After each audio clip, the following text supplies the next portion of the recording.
Assalamualaikum. Hope so you are doing great. Friends, for the first time in America's 250 years of history, criminal charges have been framed on a US president.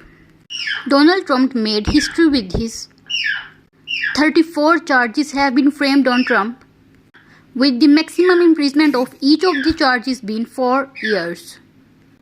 It's being said that he is facing the potential maximum punishment of 136 years if these charges are proven before the judge and jury. Does this mean that Donald Trump will spend the rest of his life in jail? What are the accusations against him? It's a very interesting story. Come, let's take a look at it in this video. The story of Donald Trump's arrest begins with an affair that, according to Trump, never happened. It began in 2006.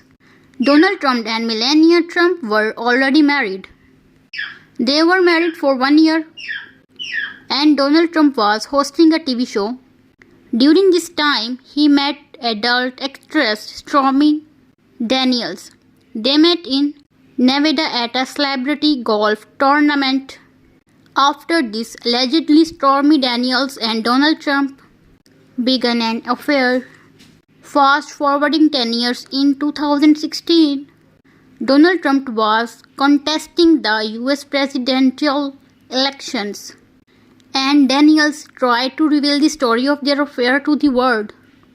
She tried selling her story to a media house. Here, the newspaper National Enquirer entered our story. This newspaper publishes celebrity gossips and entertainment news like this. This newspaper was owned by the media organization, which name is American Media Inc. or AMI. And the CEO of this AMI media organization was David Pecker. It said that David Pecker and Donald Trump were quite close. So the National Enquirer brought this story. But after buying it, it did not publish it. The newspaper is now being accused, which is cash and kill. It means that the newspaper helped in conveying up all negative news about Donald Trump. How did they do this? Quite simply, they bought the exclusive right to such stories for the person looking to publish them. They paid them well, but after buying the rights, they wouldn't publish them. A brilliant tactic if you think about it. Normally, if you want someone to remain quiet, you can bribe them into silence, but doing so is illegal.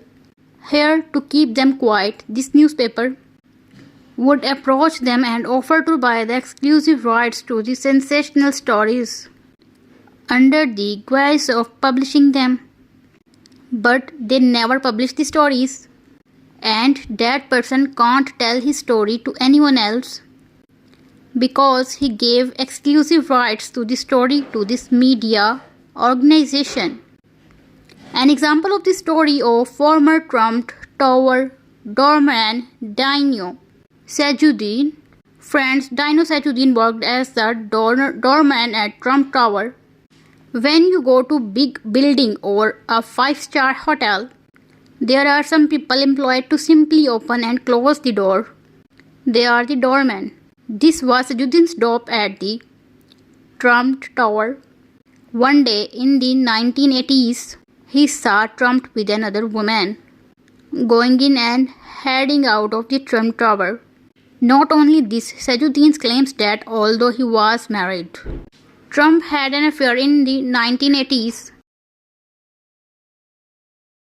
Implications for American politics and democracy itself. Some people believe that Trump should be held accountable for his actions including the riots which sent shockwaves through the US and the world. Others believe that the impeachment and trial are simply a political play by Trump's opponent to undermine him. Whatever the outcome, the Trump Arraignment hashtag highlights the ongoing divisions within American society and the deep-seated anger that exists over the Trump presidency. While many people may be hoping for justice and accountability, others fear that the Trump era will continue to cast a long shadow over American politics for years to come.